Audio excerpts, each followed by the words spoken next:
పిల్ల నీ చెయ్యి పట్టాలని నల్లని సీకట్లో ఒకదాన్నే కూసున్న దిక్కులేని పచ్చినయ్యి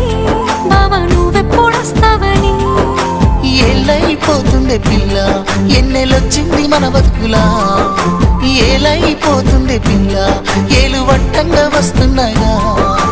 ఇన్నాళ్ళ ఎడబాటు ఎడవాసిపోతుందిలే ఈ సీనయ్య గుండున్నదే సినదారా నీ కోసము ఈ దూరాన్ని చెరుపుతూ తీరాల కగిలింది అందాల ఈ మానవు